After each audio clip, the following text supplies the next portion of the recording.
All right, welcome back. We are ACI Course 10, Class 3, September 8th, 2025. Let's gather our minds here as we usually do. Please bring your attention to your breath until you hear from me again.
Now bring to mind that being who for you is a manifestation of ultimate love, ultimate compassion, ultimate wisdom,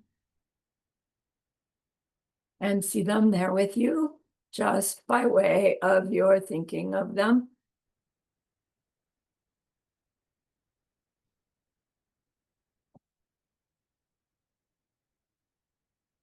They are gazing at you with their unconditional love for you. Smiling at you with their holy great compassion.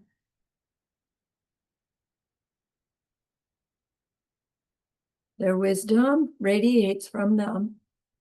That beautiful golden glow encompassing you in its light.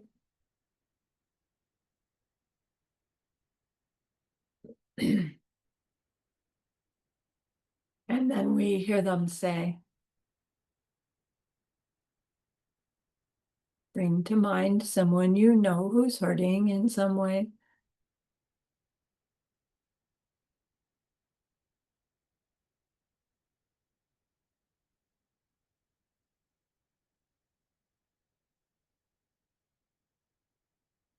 Feel how much you would like to be able to help them.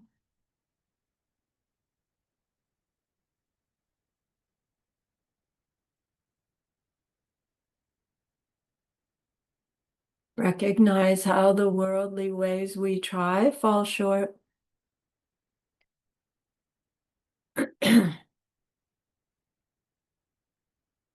wonderful it will be when we can also help them in some deep and ultimate way, a way through which they will go on to stop their distress forever.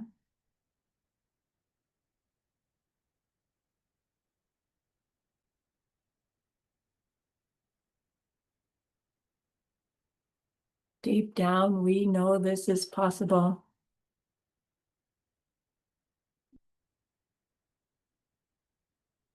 Learning about karma and emptiness, we glimpse how it's possible.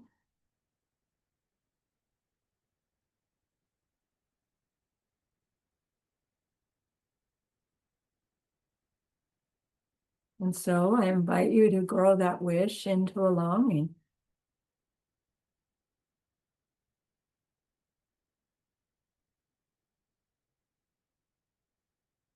And that longing into an intention.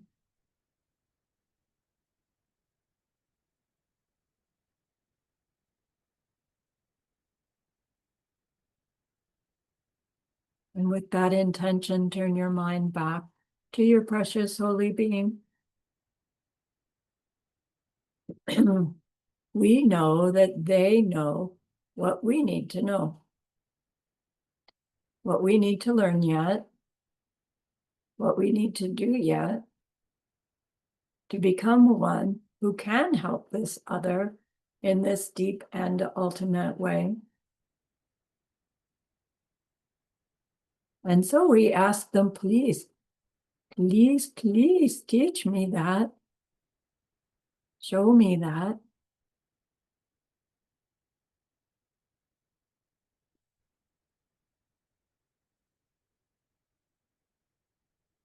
And they are so happy that we've asked. Of course, they agree. Our gratitude arises. We want to offer them something exquisite. And so we think of the perfect world they are teaching us how to create. We imagine we can hold it in our hands, and we offer it to them, following it with our promise to practice what they teach us, using our refuge prayer to make our promise. Here is the great earth, filled with fragrant incense and covered with a blanket of flowers. The great mountain, 4 lands, wearing the jewel of the sun and the moon. In my mind, I make them the paradise of a Buddha and offer it all to you. By this deed, may every living being experience the pure world. Idam Guru Ratna Mandala Niryatayami. I go for refuge until I am enlightened to the Buddha, the Dharma, and the highest community. Through the merit that I do in sharing this class and the rest, may we reach Buddhahood for the sake of every living being. I go for refuge until I am enlightened to the Buddha, the Dharma, and the highest community.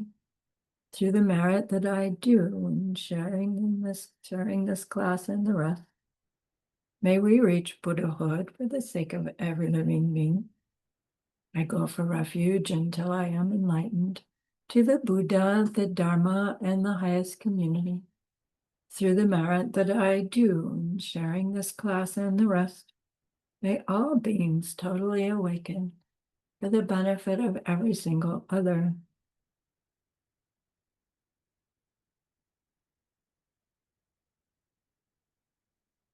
All right. Last class, we learned the definition for the wish for enlightenment according to Lord Maitreya. You recall the wish to reach total enlightenment for the sake of all sentient beings. And we learned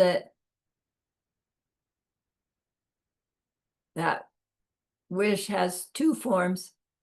And actually, we learned that it has two forms of 2 forms.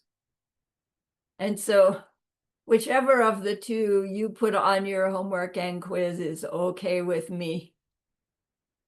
The answer key says the 2 forms of the wish are the wish in the form of the prayer and the wish in the form of action, where we're getting inspired by the idea is the wish in the form of the prayer. And then deciding we'll put that wish into action by using its teachings to guide our behavior. Technically, we would say taking the vows. And then the other way you could divide bodhicitta is by our bodhicitta in its appearing form, meaning our thinking, our aspiration, what it feels like in our body, how we use the principles to guide our behavior, all of that, and the bodhicitta that is code word for the wisdom of the direct perception of ultimate reality, direct perception of emptiness.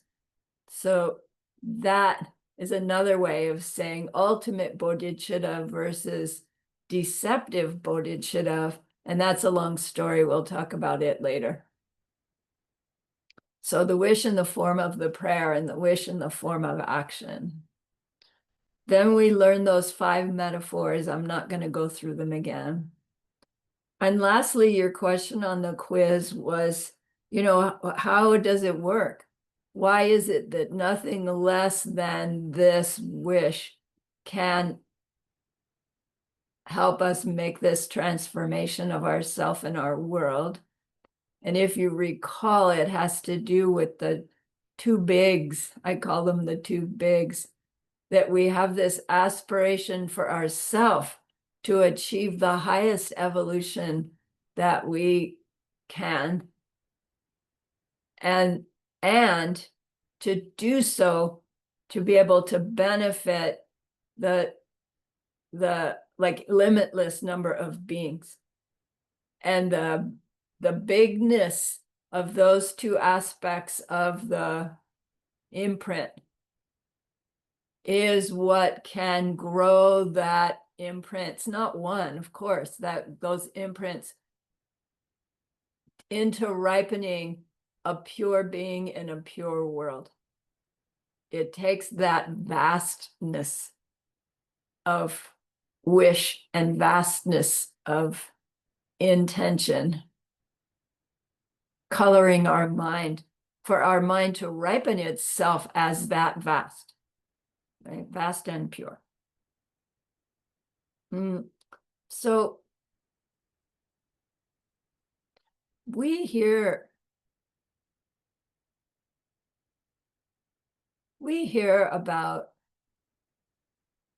stories of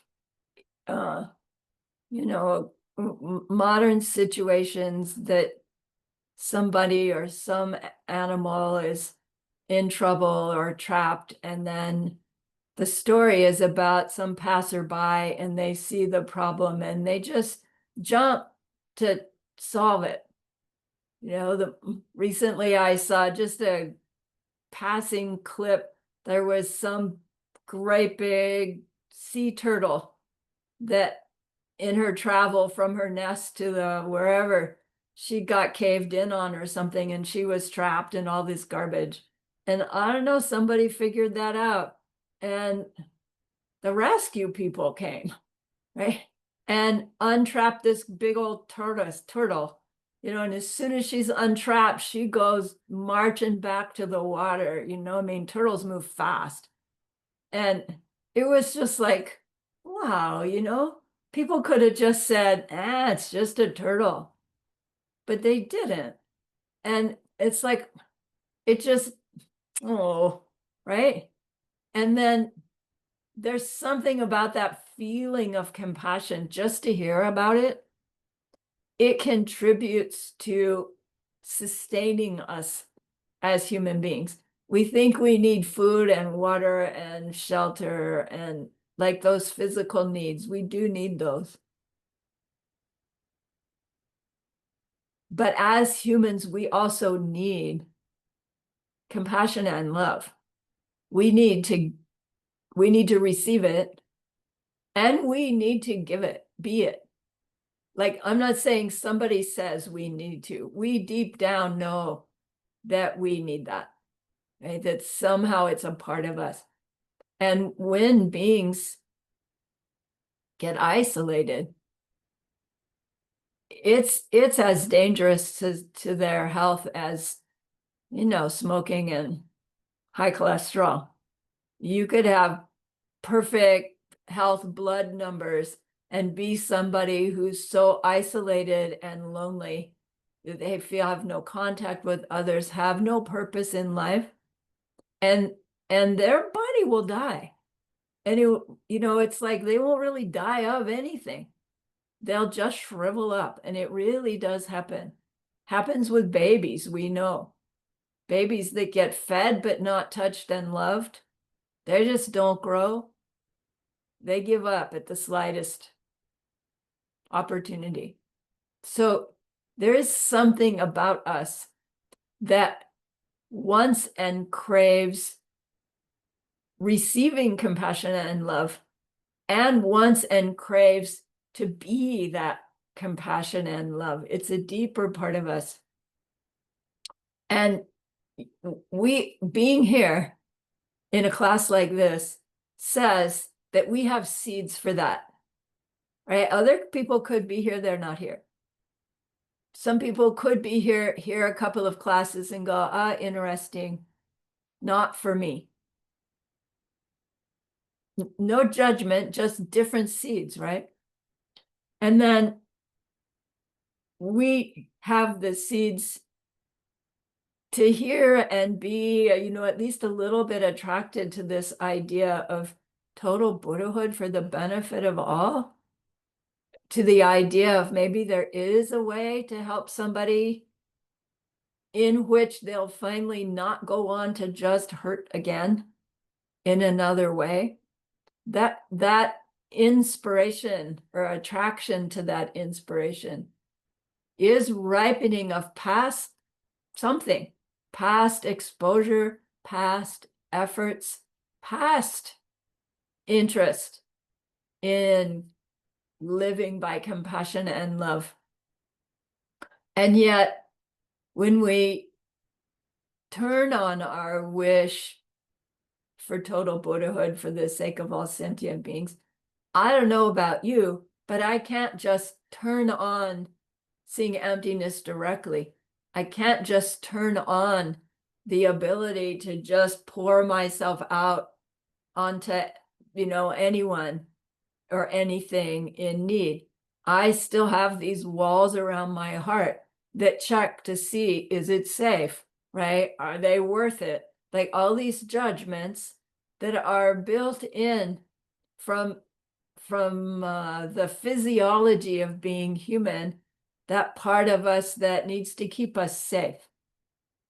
And it's not bad or good, it's that self-preservation thing.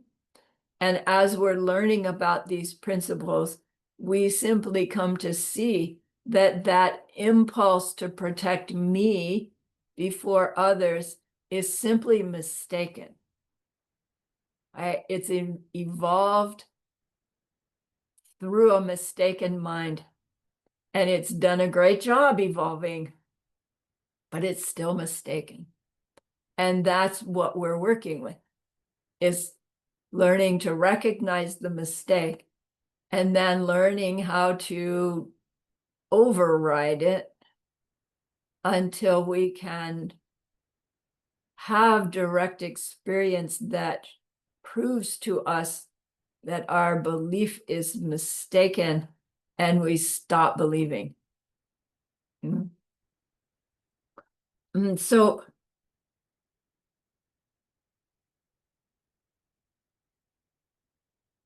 we have this human nature of being constantly concerned with protecting myself, getting my needs met, my desires met. And we use the word selfishness, and it has a bad connotation. Oh, you're just a selfish slob. Right, that's what it is to be human. So cut yourself some slack. And we don't have to be that way, is the thing. But it's not about just deciding not to be that way. It's built into our mental imprints. So of course it's going to come out with every mental imprint, but we don't have to continue to perpetuate it. So Master Shantideva's text is a strategy for learning to override that natural tendency, me, and choose our behaviors in a different way in order to influence our own mind less and less and less by that natural me, until it becomes unnatural, right? That me changes to a us. Not a them, right? Get the difference. Bodhisattvas are not going to denigrate themselves and let other beings abuse them, because that's what it is to be a bodhisattva. It's not that at all. It's this shift from me first to me's happiness comes from caring for me in this bigger way. And we'll see how we go about shifting, not from me to them or self to other, but from self to all of us, right? Expanding ourselves. So he has this plan, this strategy that he lays out for us. And of course, there's nothing he or any teacher can do that can make us decide to try the strategy. That's up to us totally.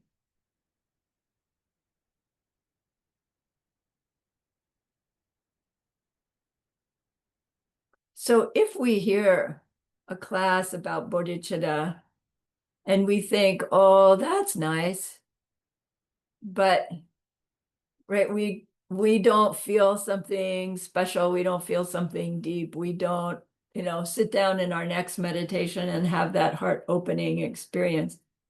It's not because we're bad, and it's not even necessarily that we don't have the seeds.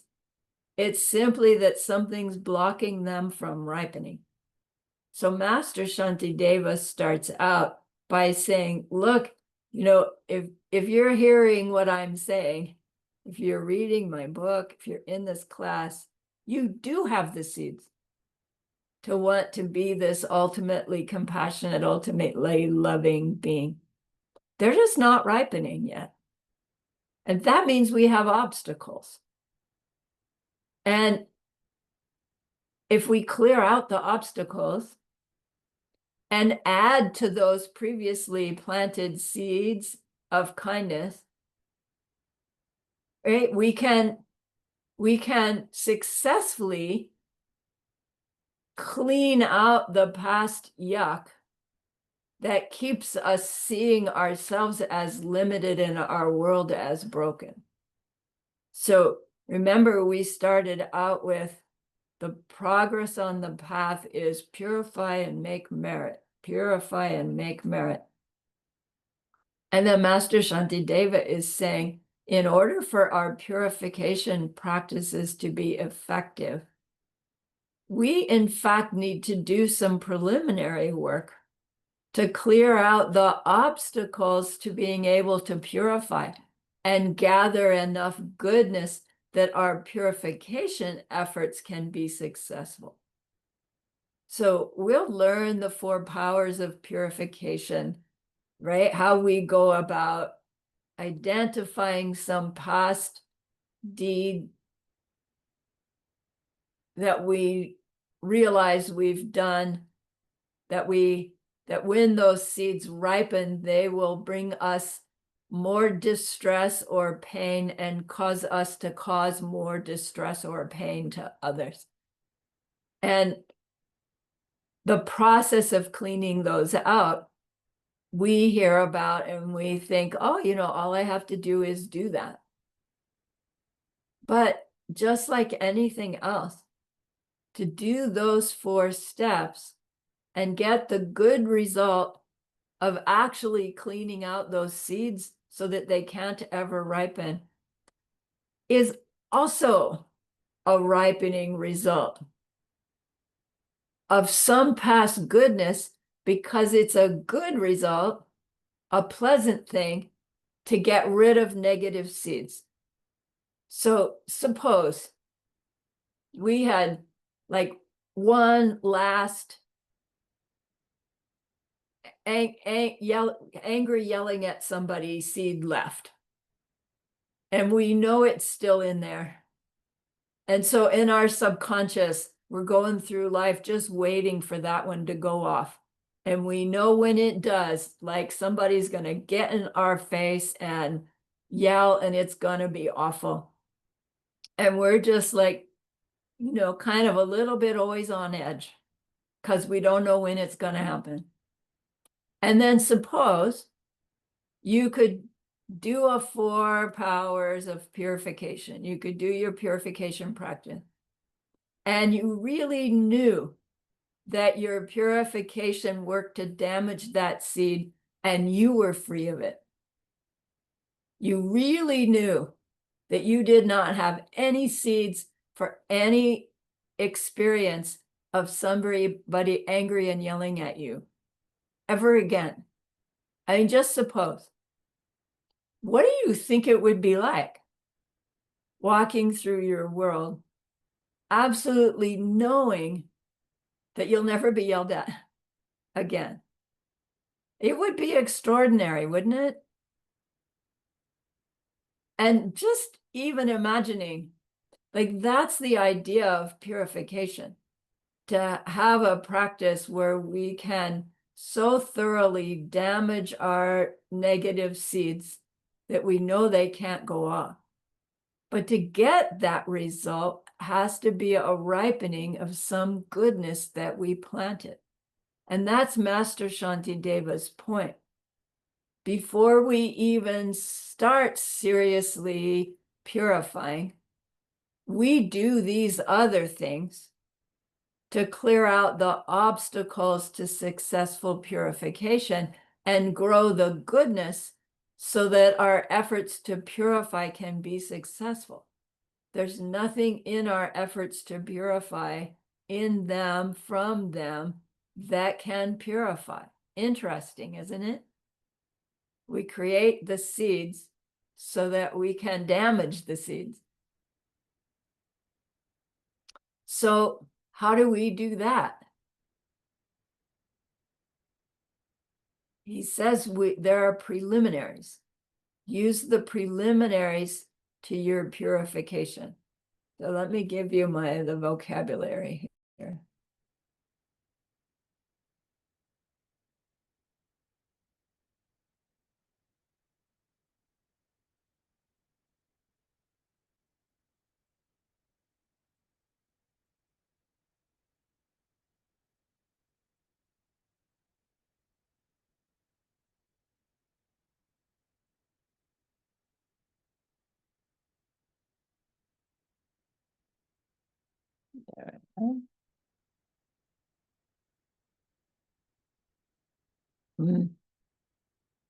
Master Shantideva suggests that we have gyalkens and we need tunkens.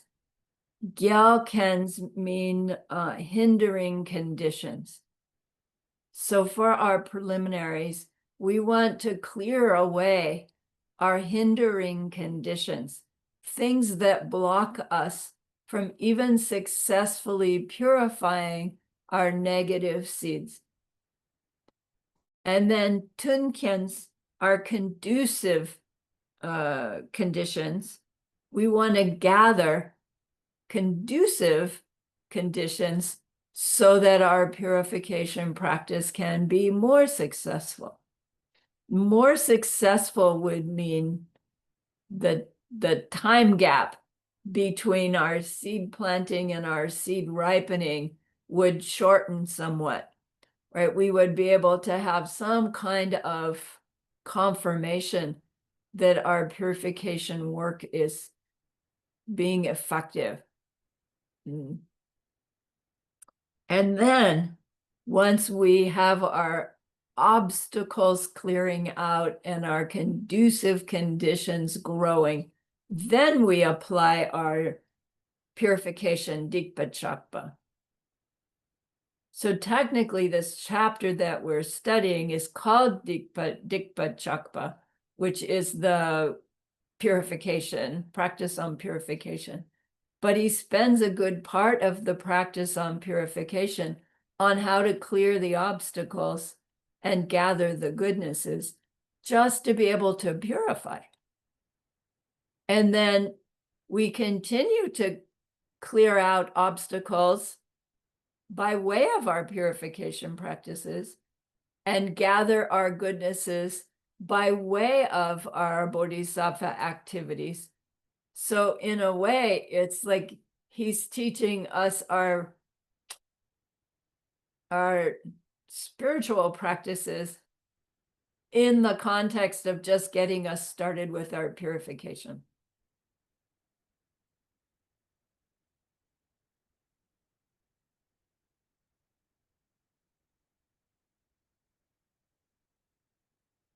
It's useful in worldly life as well to think if we have a project we need to accomplish and we think, okay, here's the goal, here's what all needs to happen in order to achieve the goal, this is how I have to do in order to achieve that, in order to achieve the goal, right? We set up I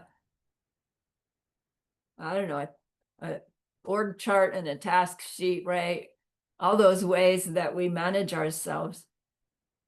And we don't tend to think, and in order for all of this to be successful, I want to clear out my obstacles to that success and gather enough goodness so that these things can actually work. Like, we're not trained to do that.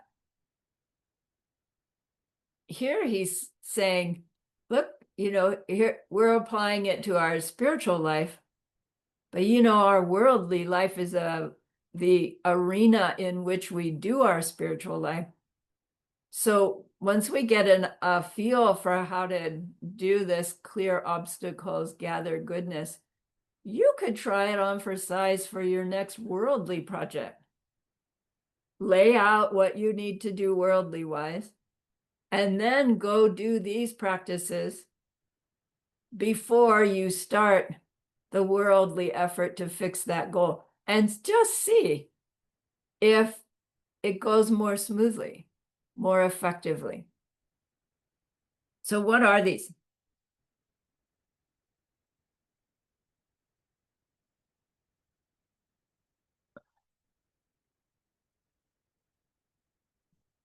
These inner obstacles,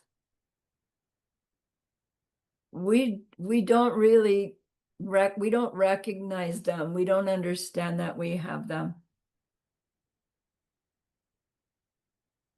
And so it's hard to remove something that we don't know what it is. We'll talk about that more too.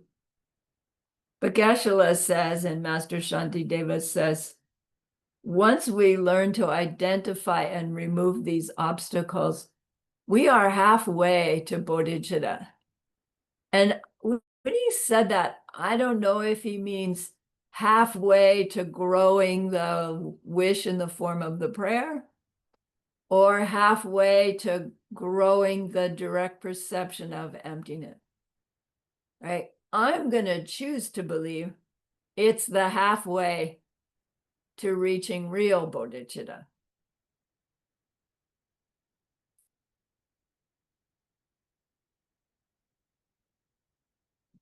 So there are 4 parts to clearing obstacles and gathering goodness. The 2 things are happening together in these 3 preliminaries for the 4 parts of the whole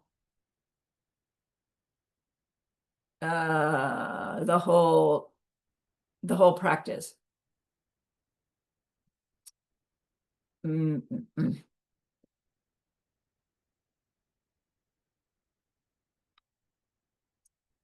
Okay, so here they are.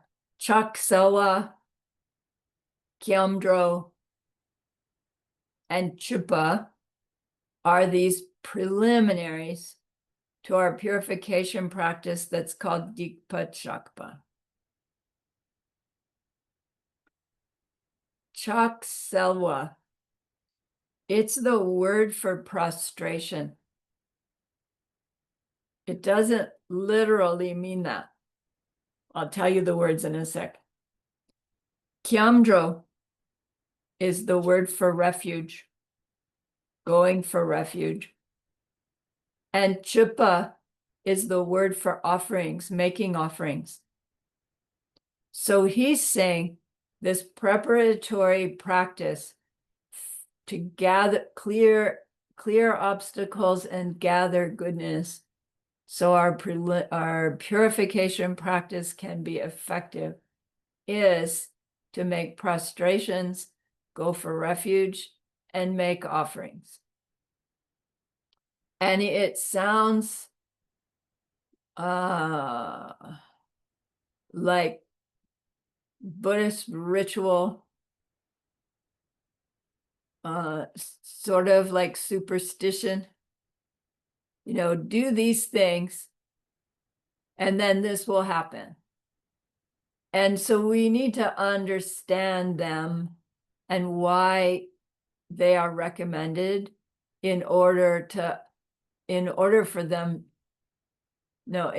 for us to use them more effectively.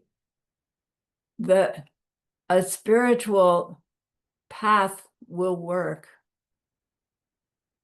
when the person on the path has strong enough belief and devotion to the path that they can hear an authority figure say, do this, this, this, and this, and they throw themselves into it 100%, and they just do it. No matter what the apparent result, they stick with it.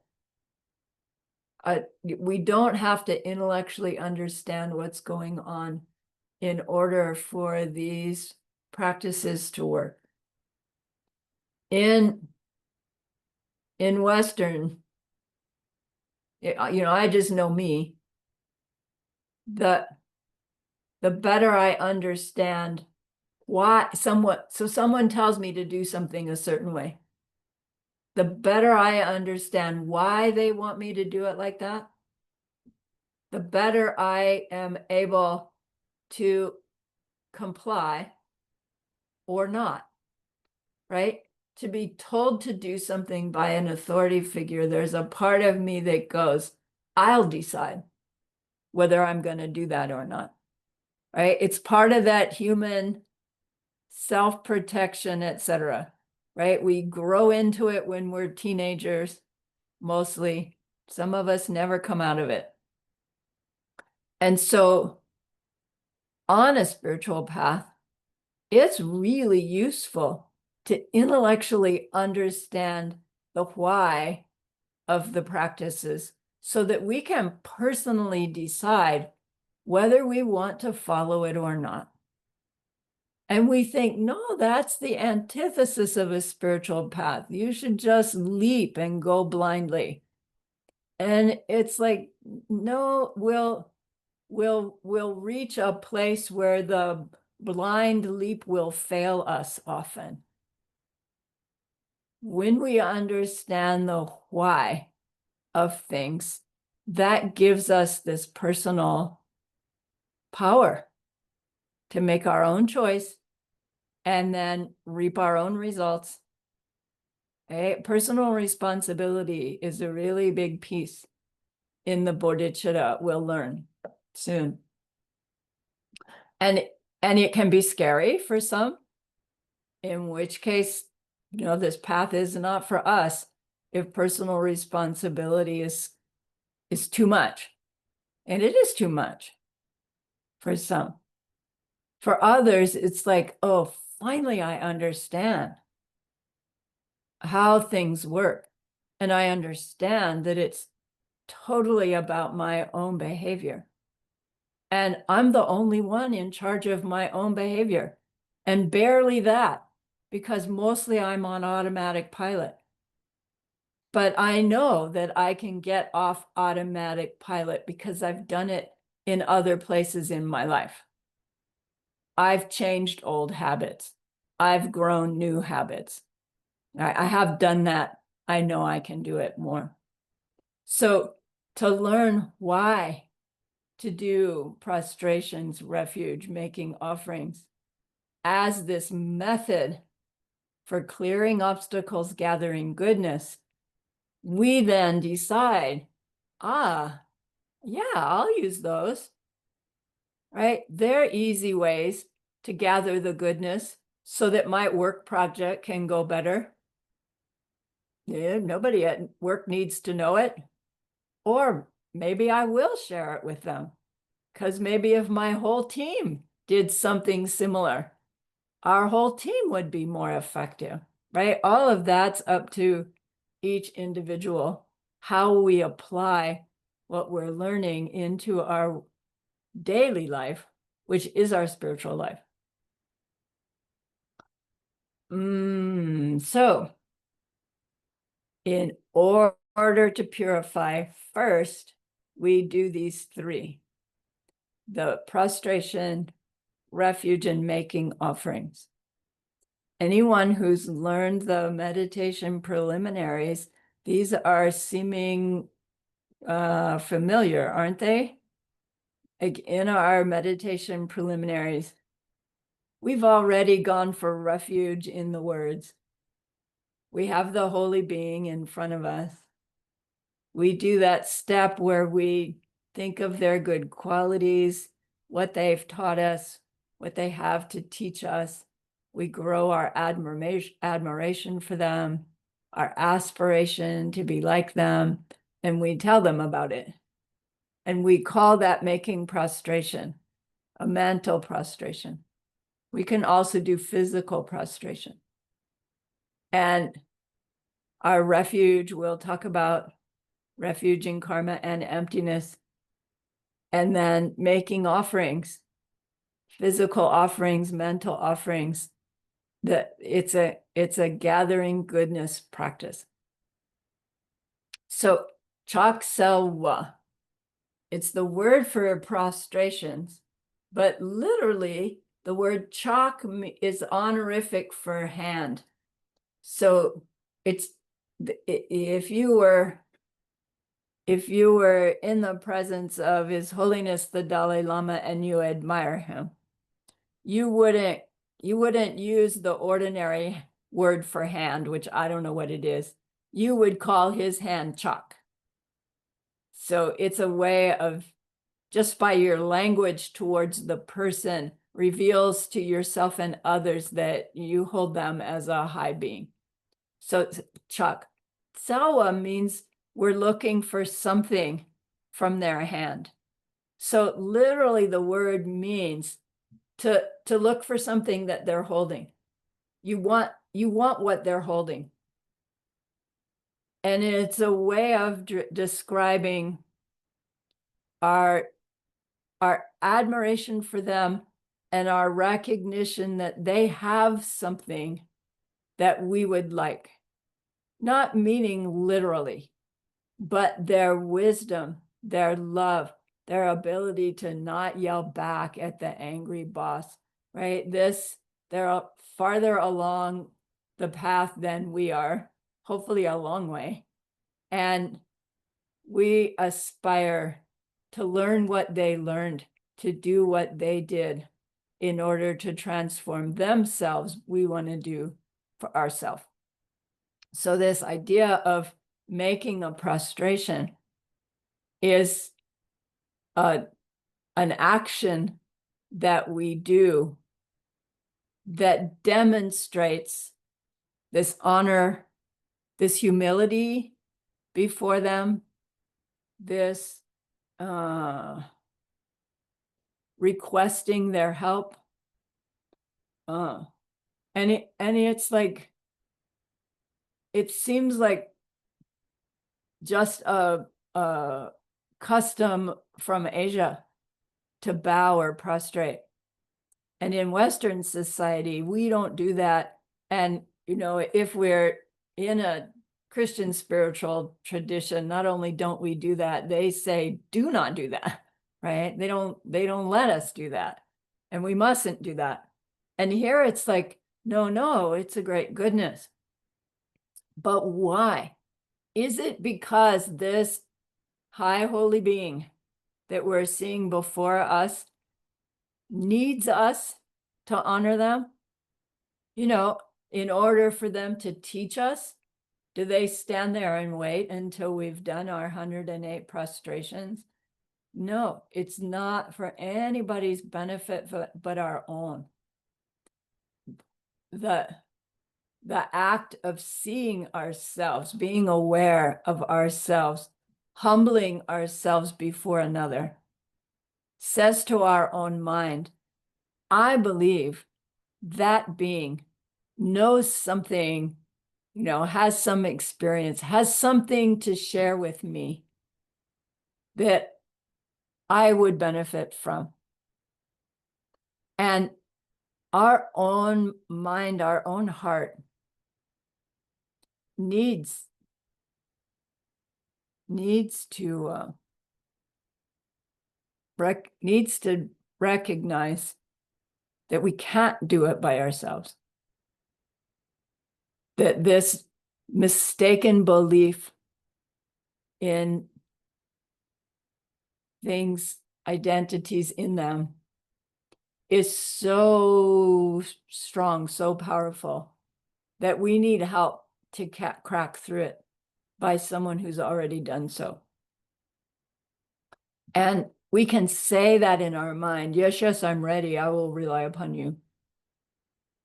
And we can demonstrate to our own mind that belief. And the power of that physical and verbal and thinking demonstration is stronger in our mind than any one of them alone. So making a prostration is all about planting seeds in our mind that loosen up our me, and prepares us to open up to receive from a teacher, right? Receive. If in this tradition, a teacher doesn't teach until they've been properly asked. And again, it's not about ego thing. It's about the person hearing the teaching not being open to receive. And we've probably all done that. We learn something new. We go to a friend. Let me tell you about this cool new thing that I've learned. You have to do this, this, this, and this. And then the friend goes, right? And we can't understand why it doesn't impact them the same way. Or somebody has a problem and we step in and say, solve your problem by doing this. And they haven't asked our opinion or for our help. You know, what result are we likely to get when we tell somebody how to fix a problem and we've not been asked? You know, what result do I give to somebody? Mind your own business. Right? So we need to, I like that idea of, you know, crack your head open and let the teachings pour in. Really, we're talking about crack our heart open and let the teachings pour in. Making a prostration is saying to our own mind, yeah, I believe this other being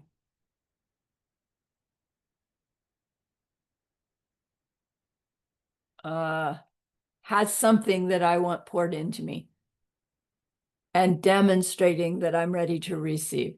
It's called making a prostration. There is a formal way to do it. All of it is planting seeds. You don't have to do it the formal way. And the formal way has been done by thousands of people over thousands of years. So, you know, you decide you want to invent a new way of prostration, fine. Or we can do the one that seems to work for people, up to us. So once we understand what it's about, and we decide, okay, I'm going to do prostrations, let's see how it goes. There's a particular method to making it powerful. And in this tradition, that method is that you make your prayer hands. So your prayer hands are your palms put together, but instead of thumbs being out here, you tuck your thumbs inside. So that right inside there's something. And then you touch your prayer hands to your crown. And the touching to the crown is said to be a seed for creating your physical body of your Buddha. And then you touch to your forehead. It's said to plant seeds for the marks and signs on that physical body. Then you touch them to your throat for the aspiration of the speech of an enlightened being. And then you touch to your heart, which is the aspiration for the mind of enlightened being. There's some words we'll be saying. I'll get back to those in a minute. Then the instructions say, you go down on your knees, rock forward onto your hands. So now you're on hands and knees, and rock further forward and put your forehead on the ground. That's called a half prostration. And you do all of that very mindfully and slowly. Once you get down, you imagine you're scooping up all the beings from the lower realms, and you stand up quickly and throw all those lower beings up into the higher realms, and then start again. So as you do a prostration, you can say the prayer, I offer my body, my thoughts, my speech, my mind. I'm going down to the three jewels. How does that go? For the benefit of all beings. To you, Holy Lama, and the three jewels for the benefit of all sentient beings. Now, I just said you go down on your knees and then your hands and then your forehead. That's how it's described. But once you reach a certain age, when you go squat down and go down on your knees, you drop onto your knees and it's painful. So most of us go down on our hands first, and then knees, and then forehead, and that's fine. So we don't hurt our knees. And you come back up, that's one prostration. Now, some people do the practice of a full prostration. And with a full prostration, you do the same. Body, thought, speech, and mind, you, the holy beings, for the benefit of all beings. And when you get down, for the full prostration, you squat down and then spread your hands out until you're completely prone. And your face is down. Then you take your hands, put your palms together, bend at the elbows, touch your crown. Go back out straight, flat, push yourself back up. And then you stand all the way back up and do it again. Right, in these steps. So typically, at a Buddhist teaching, one does prostrations when the teacher first gets to their teaching seat. And they'll usually do prostrations and sit down, and then the students do prostrations and sit down. And then at the end of the teaching, sometimes you wait till the teacher gets up. If the teacher's not getting up and you get up and you do 3 prostrations. That's customary. It isn't required, of course. And one shouldn't do a prostration if you don't feel moved to show your own mind that you honor that teacher in that way. So don't ever feel obligated to do a prostration just because everybody's doing the prostration. If you want to do it just because everybody's doing it, that's fine. That's different, right? But don't do it out of pressure. Do it out of understanding the impact it's having on your mind. Do you get that? We are saying, oh my gosh, like, I need your help. It's a way of humbling ourselves. We are prideful people. Doing prostrations is an act of humbling ourselves. Again, the holy beings don't need us to do that. They just as soon we run up and hug them. Our minds need to do it. Because if we're seeing ourselves as equal to them, what do they have to teach us? If we're seeing ourselves as higher than them, how are they going to teach us?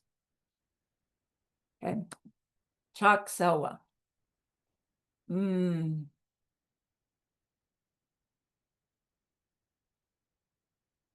there is a tradition that when a student takes a teacher, that the teacher might assign them certain practices to complete before the teacher will actually start to teach them. They're called the nundros.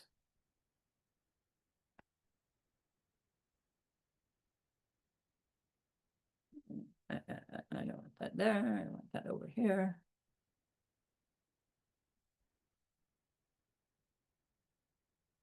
I'm not sure if this is it. Oh,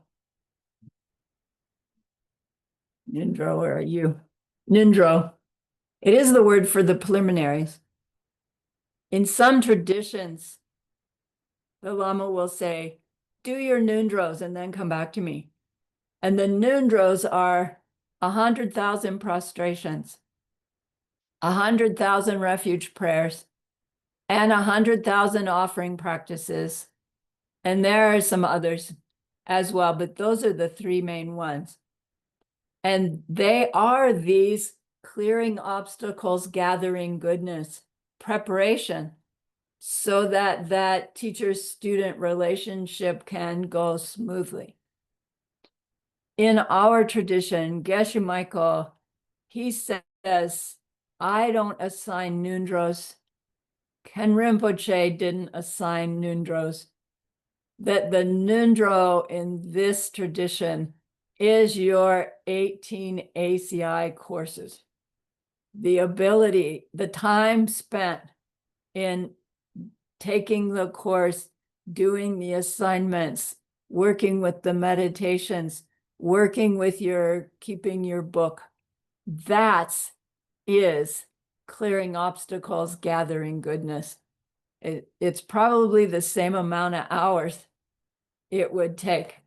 And you end up with a clear understanding of how and why to do these practices that this tradition teaches. I have students who they assign themselves the Nundros, and they've come back and they've said, okay, I completed my 100,000 prostrations. I didn't assign them, but yay, right? So we can feel free to assign ourselves these, goodness gathering things, but take yourself seriously if you do decide to do 100,000 prostrations. Keep at it until you do. Obviously, it's not 100,000 in one set, right? And don't even start with 100 in one set, because 2 days later, you won't be able to walk. But, start with 10 and then build up. It's like any other exercise, and it's good exercise.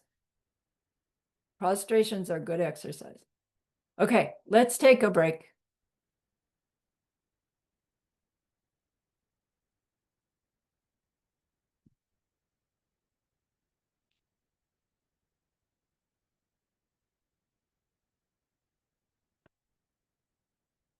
I'm pausing the recording.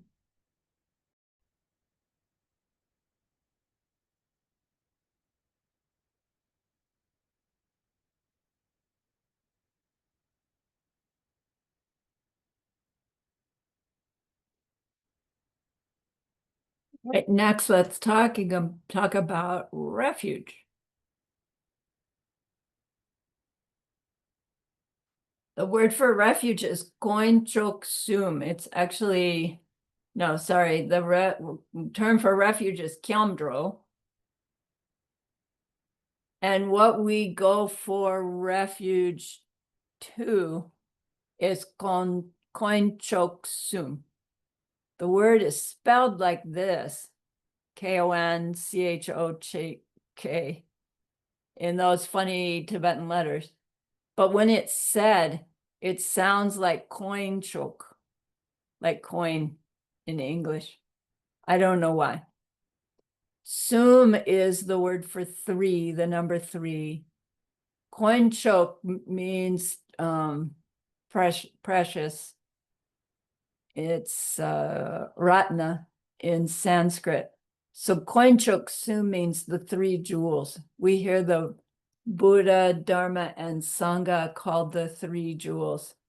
The three precious things, meaning not just any old jewel, but the most precious jewel, right, in existence. These three most precious jewels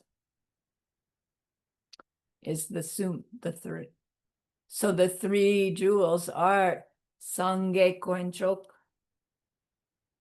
Buddha jewel, Chu Koinchok, Dharma jewel, and Genden Koinchok, Sangha jewel. When we go for refuge in worldly life, when we get sick, we go for refuge in the doctor. Right? We have some fear that our sickness is going to get worse and we might die. So we go to the person that we know is trained to figure it out and who we know will try to figure it out and help us. So we have this belief that the person or organization that we go to for help can and will help us. So there are these two factors in going for refuge. They call it fear and faith. And what they mean is we find ourselves in need of some kind of help. That's the fear. And the faith means we go for help in someone we believe can and will help us. So, in my example of going to the doctor, yes, they are there. Yes, they do the tests. Yes, they give us some medicine and maybe it works and maybe it doesn't, right? Our refuge in worldly things fails in the end. We take refuge in the fire department. They put the fire out in our house, but it's been damaged. They can't fix that. We don't expect them to prevent damage. Our worldly refuges fail us, and we accept that. The same idea in Buddhist refuge, however, is in the Buddha, the Dharma, and Sangha, and we are coming to them with this fear. We're in a dangerous position. At whatever level we understand that, I'm human. I finally found my path. I could lose it at any minute. What if my next life is not human? Egads, help me. Or what if that's not so much our concern, but it's like, yeah, I understand my mental afflictions and it's my job to respond to them differently. And I just don't understand how to do it. Please help me understand. And maybe going further, it's like, whoa, I get the picture. But there's so much suffering. There are so many beings. I just can't do it myself. Please help me. And anywhere in there is this idea of refuge, recognizing we need help and recognizing that there is something or someone who's able to help. And then that's not quite enough. We have to go to them and ask for help. And that's not even quite enough. Whatever help they offer, we would decide whether to accept it and act on it or not. Right? All totally up to us. So traditionally, we go for refuge by saying the words, I go for refuge in the Buddha, Dharma, and Sangha until I reach enlightenment through the power of the goodness of giving and the rest, may I reach Buddhahood for the sake of all sentient beings. And, we know what we mean when we say that. And that's only part of going for refuge. We need to really understand what we mean by those words for our refuge to actually be refuge. And there's a story that Pabonka Rinpoche tells. He says, you can be out in a park standing in a rainstorm, and there's a pavilion over there where you could get under the pavilion and be out of the rain. And someone who doesn't understand about refuge will stand out in the rain, and I go for refuge to Buddha Dharma Sangha. I go to refuge Buddha Dharma Sangha. And all they have to do is go get under the pavilion and they'll stop getting rained on, right? The words themselves aren't the thing. It's the action of what the three jewels are teaching us about, where the refuge really comes from. So why say the words? What does it mean to take refuge 3 times a day, 3 times a night? Like our refuge advices suggest that we do. Is it just say the words? Or is it find some situation in life that is analogous to standing in the rain and there's the pavilion, right? Meaning act according to your understanding of karma and emptiness to solve the problem, instead of acting in the ordinary, natural human way. Okay? And maybe the action will be the same, it's just a different state of mind. So the 3 jewels are traditionally the Buddha, the Dharma, and the Sangha. And when we think of Buddha, Dharma, Sangha, we tend to think of Buddha, Shakyamuni Buddha. And then there are others, Lord Maitreya, the Buddha to come. There are other Buddhas, but mostly in our cultural or tradition, we relate to the one that historically walked our earth. But he's not here with us now. And so what we have are images of him, the statues and the thangkas and the pictures. But can an image protect us in any way? No, of course not. Even Shakyamuni Buddha, when he was on earth, he was with his people and there was fighting, and the people ran around him to protect them and they got shot. Right? Physical Buddha can't do anything. So why do we say I go to Buddha for refuge when they can't do anything? It was a long story in that previous class. We learned that there's a nominal Buddha jewel and there's the actual Buddha jewel. The nominal Buddha jewel are the thangkas, the statues, the images that we use to remind ourselves of what it really means to be Buddha. And then the actual Buddha jewel is recognizing that this marriage of karma and emptiness, through which a being can clear out their selfishness and grow their compassion and love so big that they ripen the experience of themselves as a totally pure being in a pure world, emanating to anyone who doesn't see themselves that way. A mind of omniscience. I call it a being made of love, compassion, and wisdom. So the key factor in an omniscient mind is that that mind is perceiving the empty nature of all existence, simultaneous with the existing nature of all existence. And it takes an omniscient mind to do that. And as a result of that state of being, that being is directly experiencing what all those suffering beings need to give up and take up in order for them to come to see themselves as a pure being.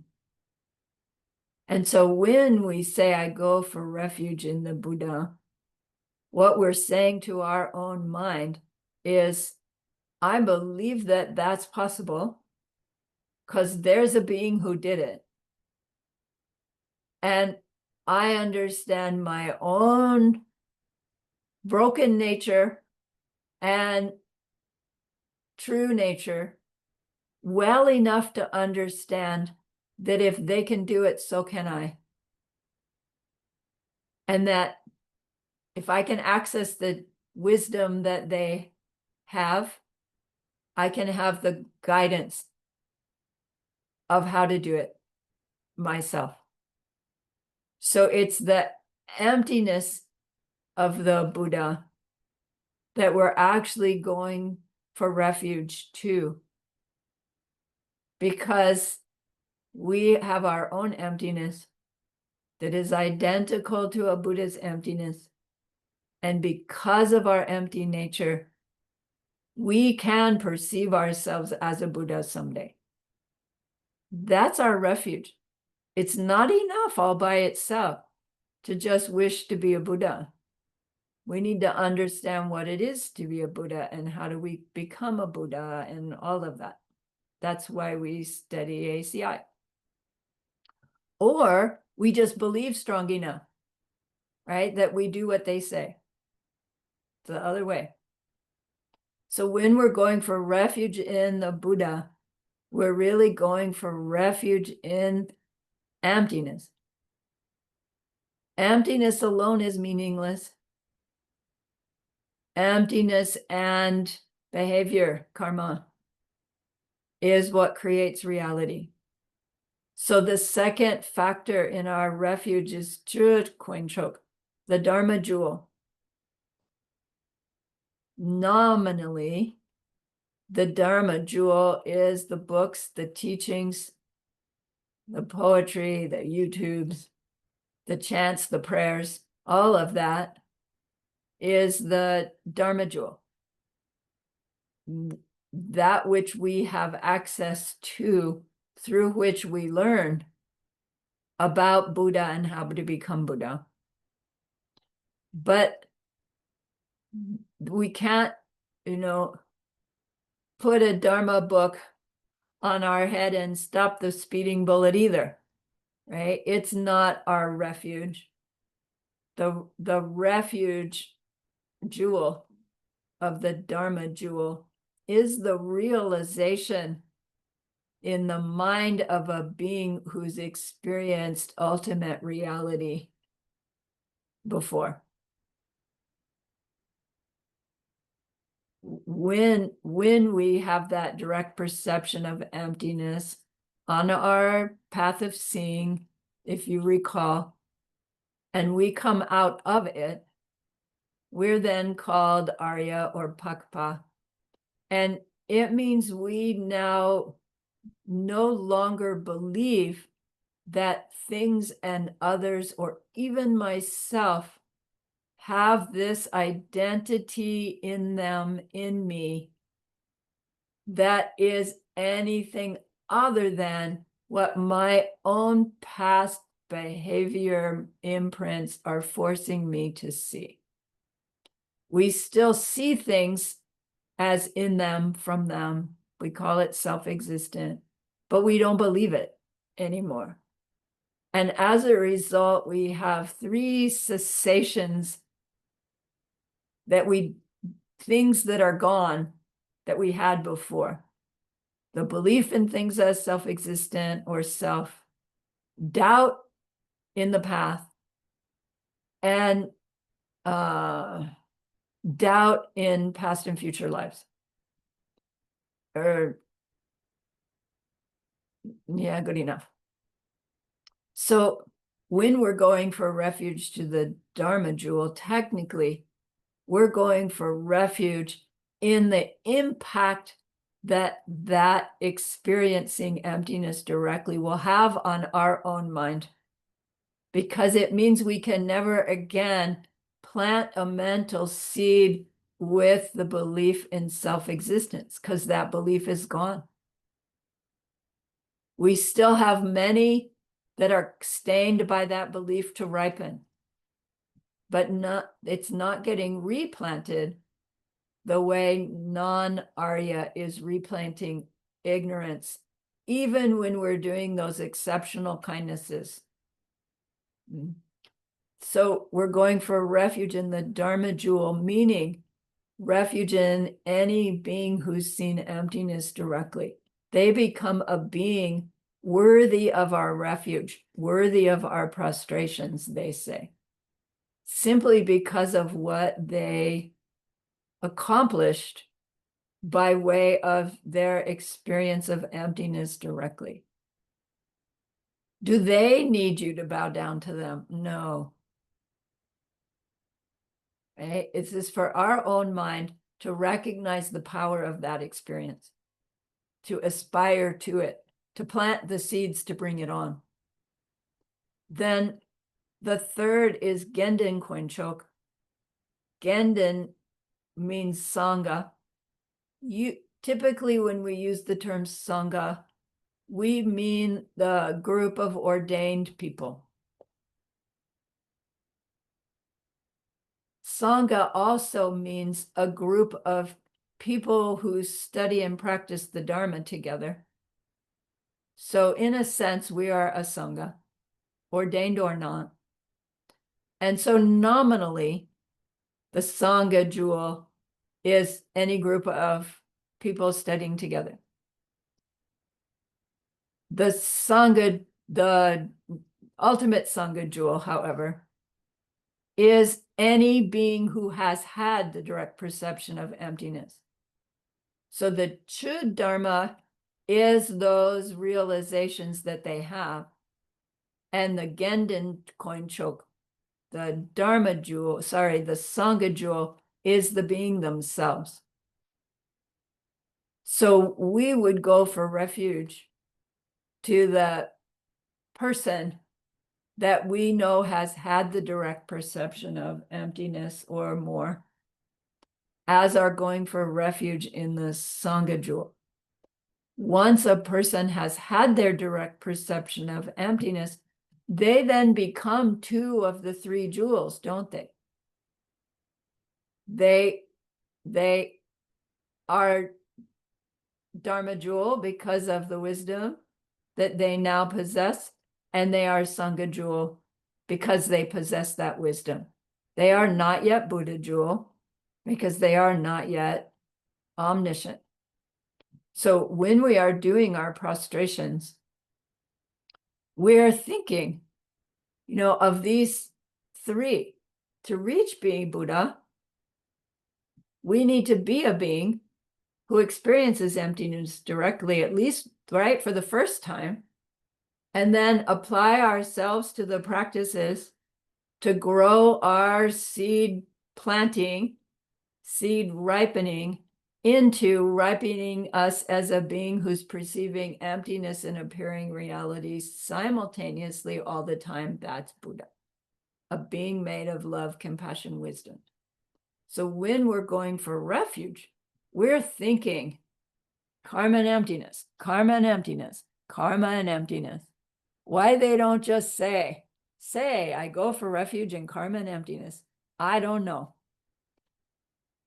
We say it Buddha, Dharma, Sangha, but we think it karma and emptiness, because that's what Buddha, Dharma, Sangha teach us and help us grow those realizations for ourselves. So we're doing prostrations. We can do prostrations and say our refuge prayer and be thinking karma and emptiness to grow my bodhicitta all at the same time. Yeah, these don't have to be separate things. They can be separate things. but don't have to be. To be aware of ourselves, pledging to go to Buddha, Dharma, Sangha, right? The ideal of karma and emptiness and how I apply it in my life to solve all of life's problems all the way up to becoming Buddha is what it is to go for refuge. And that's gathering goodness and clearing obstacles. Just to think about it and say the words. Okay. Then the third piece is chupa. Chupa means offerings, making offerings. Again, it seems like making offerings is an odd Asian custom. You know, in the Christian tradition that I grew up in, you know, we didn't even have crosses on the wall or anything like that. You know, it was all, you had your Bible, you studied a little bit. And then now I'm in a tradition where I've got this bookcase that's my altar, you know, and it's got all kinds of cool stuff on it. And it's weird for people that come to visit me. I even cover some parts of it up because I don't want to disturb people's minds. But every day I put out my, you know, water, some water bowls, not all of them. I put out a cup of tea for a special being. I put out these offerings. And I admit I get on automatic pilot and just put them out because that's what I do. And I'm missing a big opportunity to not use my offering time more conscientiously. And then, you know, then I remember and I do better. But it's weird, you know, it's like, I don't live with my Lama. My Lama's not even in the flesh anymore. And, you know, Buddha's not in the flesh anymore. So I'm putting these offerings out on my altar and they just sit there all day. And then I take them down. And I don't know, I use the water to water my plants. And then I do it again the next day. Like, come on, what's the point of that? You know, that are we really supposed to take our last dollar? You know, and I can either feed my family or I can buy some animal crackers to put on my altar. And you're telling me it would be better for my family to take my last dollar and make offerings to the Buddha? And technically they would say yes. Practically, would I be able to do it? Probably not yet. But are we in the situation where we have to choose? Thank God, no. Thank karma, no. Right? We can make offerings, but it is a human conundrum. Like, why use hard-earned money to buy a cake to put in front of a picture of somebody when, you know, it just sits there until it rots, maybe? It's like, what's the point of that? So again, do those holy beings, are they aware of your offerings? Yes. Right? They're omniscient. They're aware what it is to be a fully enlightened being.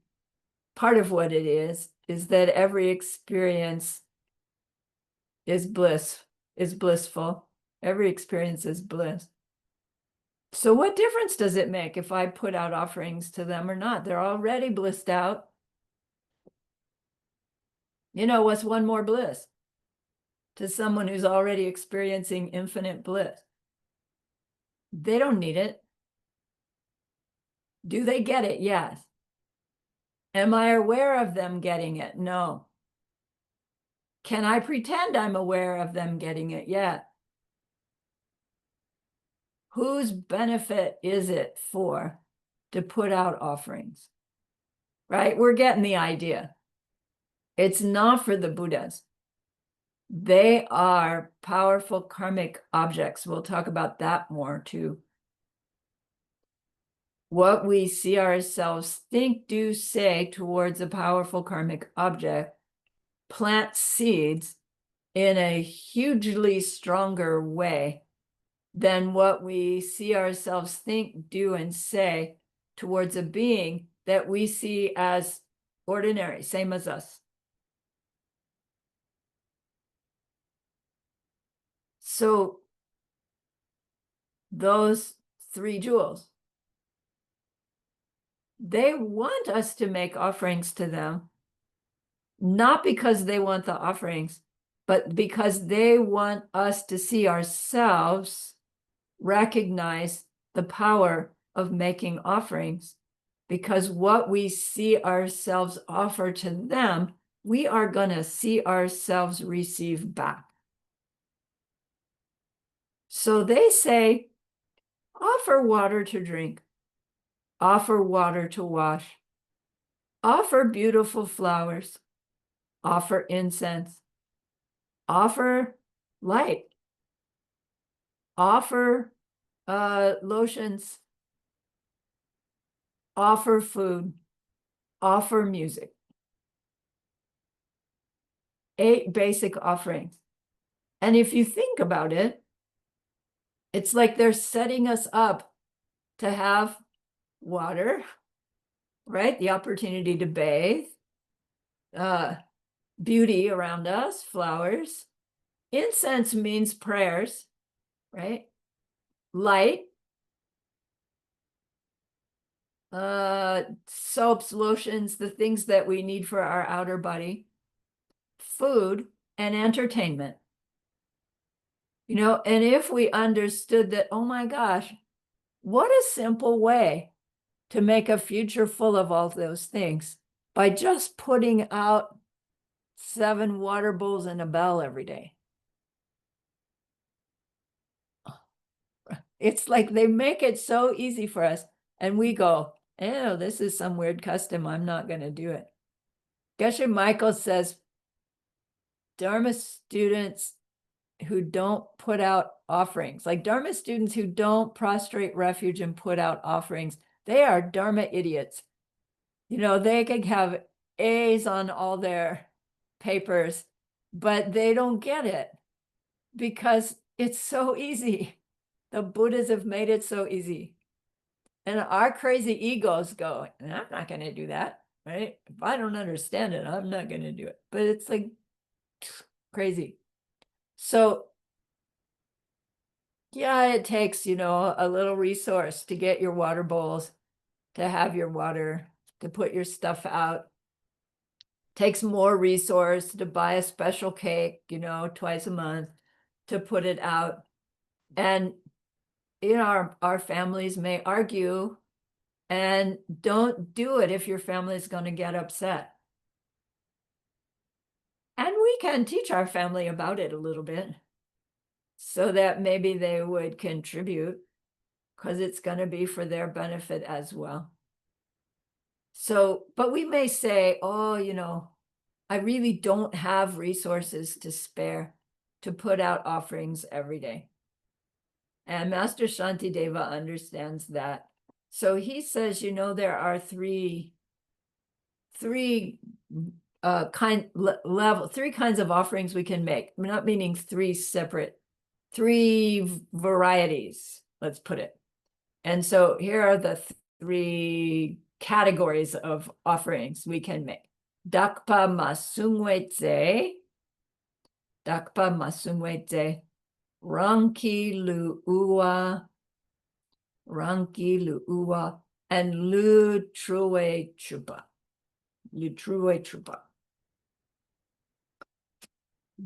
Dakpa.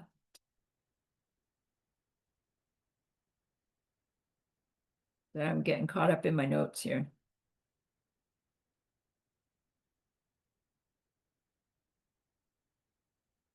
Dakpa masume ze means offerings of things no one owns. So what that means is, as you're walking around your day and you see a beautiful tree, you just stop and offer that beautiful tree to your three jewels. Right? The Buddha, Dharma, Sangha. They're omniscient. They're aware of you. You just share it. Right? That child's laughter, your delicious meal, anything that we experience, we can offer it. We don't have to own it to offer it. We don't have to buy it to offer it. It's a beautiful practice to be on alert for something that you'd like to offer. I mean, technically, we can offer anything. You don't have to wait until it's exceptionally beautiful. But when we think about we're doing it for the impact on our own mind, a fully enlightened being, they're going to get bliss whether you put out a German chocolate cake or a bowl of dog poop. But come on, what would you like to receive? A lovely cake or a bowl of dog poop? Don't put out something that if you received it, you'd go, ew. So kind of the same when we're walking through our day. You go by, a bunch of trash. You don't have to offer that. You could, but, use your discretion if you'd like. Second quality is ranki lu'ua. Literally, it means offering your own body. And there are stories, both Buddha's Jataka tales, right, with his life stories before he became Buddha, how he gave of himself over and over again, gathering this goodness, growing his compassion. And there's stories like the Bodhisattva who couldn't stop crying. It's a sweet story about this young man in India in ancient times, and he's desperate for his spiritual path, and he hears this voice that says, "Go east, young man." And he just drops and goes, and he keeps hearing the voice, keep going east. And then he gets this vision of not far away, there's a teacher who's teaching some really, really, really special teaching, and he has to go there. So he makes his way to that town, and he's in the center of the town, and he realizes he needs to buy an offering to the teacher before he could go request to join the teaching. And by the time he gets there, he's completely out of money. So he decides, oh, I'll cut a piece of my flesh and sell it and get the money to get the offering to go to the teaching. But there's demons around. Demons are these unseen entities who absolutely despise virtue. And they're like horrified by this kid's virtue, how, good and kind he is. And so they block his voice. So he's sitting in the center of town hollering, "Fresh meat for sale, fresh meat for sale." He's got this knife, But the people are just seeing his mouth move and not hearing anything. And he's waving this knife around. They just think he's crazy. So, they're keeping a wide berth around the guy. And he doesn't understand because he doesn't know they can't hear him. And he's getting so frustrated that he starts to cry. And he weeps and he weeps and he weeps and he's yelling and he's trying.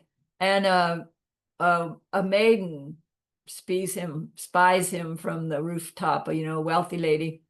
And she, her heart goes out to him. She goes down and asks him what's going on, and he explains, and she goes to her dad, can I have some money to help this kid?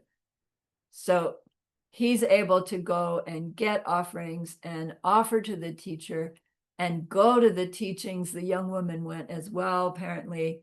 And because of those teachings in his next meditation, he went into the direct perception of emptiness. And the story goes on from there, that we learn later, the more of it. But the point is, this person had this mindset of using their own body, right, as an offering to the nth degree.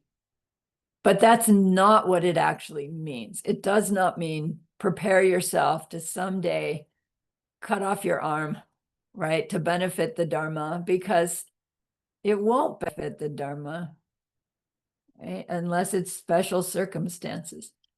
And a bodhisattva is growing a state of mind that's willing to give our eyeball, to give our right hand, right, to give our kidney, willing to give what anybody might need. Not, walking around a community and, anybody need my eyeball? But rather, when somebody comes to you, and, oh my gosh, right, I really need your eyeball, your heart reaction is, great, here, right? It's like, come on, that doesn't happen. You're right, it doesn't seem to happen in our world anymore, but it apparently used to. And it apparently you used to be able to help somebody by giving them your eye. I don't understand. The point is the willingness to give anything of ourselves. We all have a sense of how wonderful that would be. And I know my bar, right? It's like, I can give this, and this part of me, but this is too much, right? I can't go there. And then as we learn what those limitations are, we squeeze, we push, we massage, we cajole, right? And try to stretch ourselves. And that's the practice. And that's the practice of being Bodhisattva. So along the way to that ability to, cut our own flesh is the offering ourselves in service. So when we have a relationship with a teacher, that teacher is a powerful karmic object for us, and anything that we can do to help their job be easier is a powerful seed planting for us, for our future, even if it's as mundane as doing their dishes or pulling the weeds in their yard. It could be helping them teach. It could be providing the text material for them, teaching. It could be doing their laundry. Anything we do, because there are a powerful karmic object for us, is a powerful seed planting for us. And so anything that we do for them is an offering to them. I offer doing your dishes. I offer cooking for you. I offer pulling your weeds. But how many of us live next door to our lamas or live with them? They are few and far between. There are many of us. We don't have to be near them to serve them in that way, especially with all their projects going on around the world. And our offering of ourselves in service is a mindset more than even a task that we do. Right? As we are checking our behavior, working on changing our negative habit, right? Working on shifting our jealousy into rejoicing for others. That's serving them, because it's putting into practice what they taught us. And if you sat a teacher down and ask them, what do you really want me to do for you? They will say, practice what I've taught you, and you want to make offerings to me, write me a letter from time to time and say, I was in the grocery store, that person was doing such and such, and old me would have reacted like this, new me reacted like that. I offer that to you. And they'll go, ah, right? That's what they want to hear and see. So what if we don't have a lama, right? We do. They're just not manifested to us yet. We can still connect with them. We can call them Shakyamuni Buddha. We can call them Mother Mary. We can call them, right? Whoever that being is who, right, comes up to you when you say that being made of love, compassion, wisdom, right? Our own highest version, highest goodness ripening person. Make offerings of yourself. Okay? May I help you? May I serve you? May I do what you teach me to do? Third one is Lutrue Trupa, which means offerings that we make up in our minds, offerings that we send out from our mind, meaning imaginary ones. So the first one, seeing a beautiful thing and offering, we are doing that in our mind. But in our mind, the beautiful tree that we're offering is a real tree. At this level, we're just sitting there fantasizing, right? In our mind's eye, we make an exquisite outdoor party in Central Park, New York. And there's a little human circus going on over here, and people are singing and dancing over there, and people are roller skating over here, and they're sailing in a little boat over there. And right, we're just something exquisite, fun, and beautiful. And you make it all in this beautiful scene, and you go, here to you, precious being, may you enjoy. And then there's a classical 12 different things that you offer in your imagination. And Master Shantideva's chapter describes those different 12 things. I can't rattle them off, but there are things like bathing, dressing, adorning, jewels, food, flowers, the incense, and he describes all these exquisite things. And so Geshe actually asks for your meditation assignment is to read that chapter about those 12 things and then sit down someday, like before next class, and create those 12 offerings for your holy being. And imagine seeing yourself like providing them to those offerings to that being, and see how much they enjoy the experience and how much they enjoy you and feel how much they love you. But your own mind is witnessing all of that imagining. Now, the interesting thing about imagining is that brain science now has shown that when we imagine with the imagination having all 5 senses, technically 6, the thinking, engaged in that imagination, the brain can't tell the difference between real and imagined, right? It can tell the difference when there's one of these missing. But when we have them all activated and we're having an experience, when you go back and remember that experience, the brain won't really be able to know, did it really happen or didn't really happen? And that's actually a clue to the Diamond Way creation stage practice, because that's all a practice where you are imagining this transformation of yourself and your world. And we're trying to do it so complete that it actually becomes real. And because nothing has any nature from its own side, when it becomes real, it can stay real. It doesn't stay real at first. Glimpse, gone, glimpse, gone. But the glimpses start lasting longer and longer. Right? So we're being set up from the very beginning to engage our imagination in a very directed way, right? We can let our imagination loose and let anything happen, and maybe ugly stuff will come out of it. So this is engaged, directed imagining as our offering practice. Why?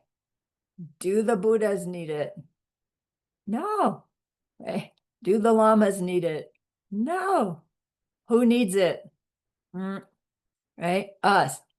For the power of the seed planting.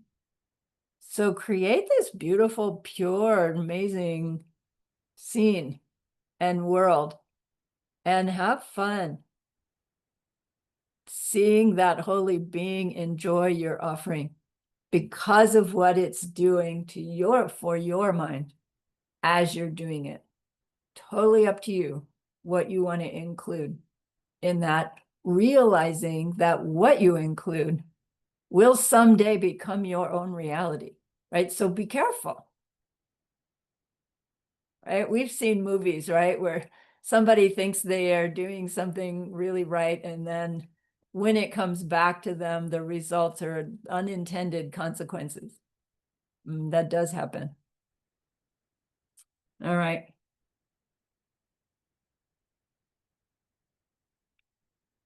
So again, the purpose of refuge, prostrations, and making offerings is that in the process of doing that, we are clearing out these obstacles that we actually don't even know we have.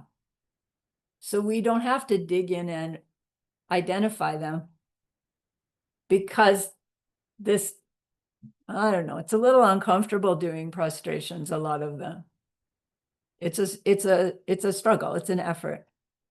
And the effort of keeping our mind on our refuge and understanding the karma and emptiness, it's an effort.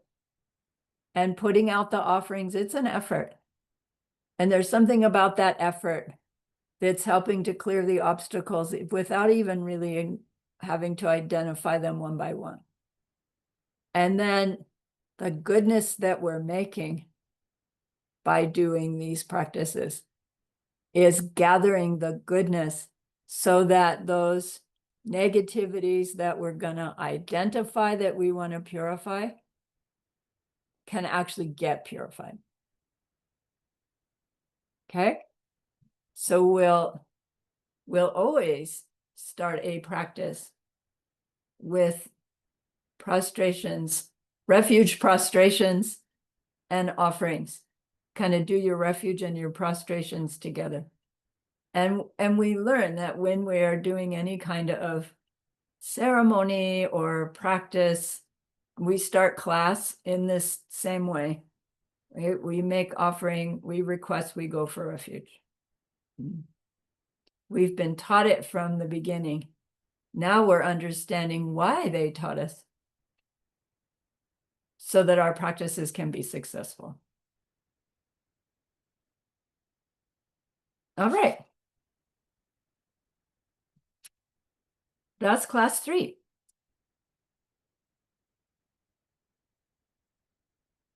I will stop share.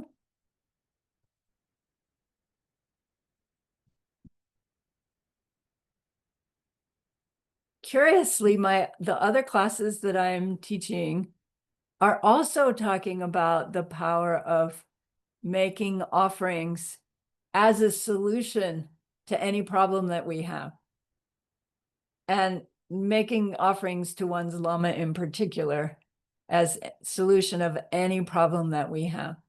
And it's hard to wrap our mind around that. No, there's some outer world problem that we've got.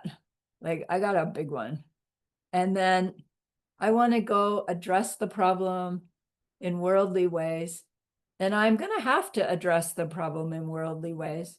But to set myself up for those worldly ways to be effective, I would want to be making prostrations, going for refuge, and doing offering. And we have formal ways to do the offerings, the 37 pile mandala. Some of us have learned that.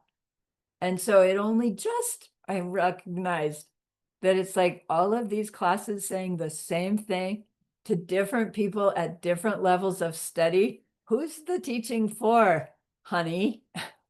Get out your mandala set. Do your prostrations, for crying out loud. Yeah, so thank you. Thank you for teaching me what I need to do to solve the problem. I'm on it. Can I ask a question? Yes, please, Chris.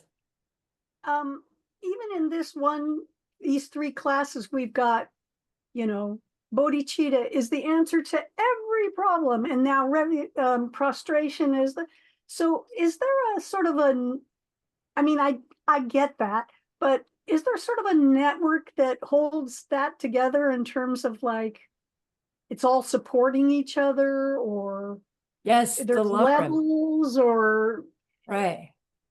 The lumrim is the structure. Okay, the lumrim.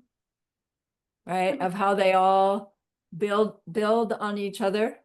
Mm-hmm. And then we tend to think, okay, I finish this one and I go to that one. And then I finish that one and I go to that one. But technically, it's not like that. You take this one with you into that one, and then these with you into that one. Kind of like going up a ladder, but instead of stepping from rung to rung, you go from this rung goes into that one, and then into this one and into that one. And then really there's no going back. You just keep going up. It's this upward spiral. Thanks. Yeah. The teachings do often say, and this is all you need to know. Yeah. And it's like, wait a minute. I've heard that before. And at every level, it is really true. This is all you need to know. This is all you need to do is this. But, if it's not moving fast enough, we'll add this. And if it's not moving fast enough, we'll add that. Like that. All right. Have a nice week. I will see you. Who are we? Friday morning. Thank you. All right. Bye-bye. Thank you. Thanks for the opportunity. Oh, I'm stopping recording.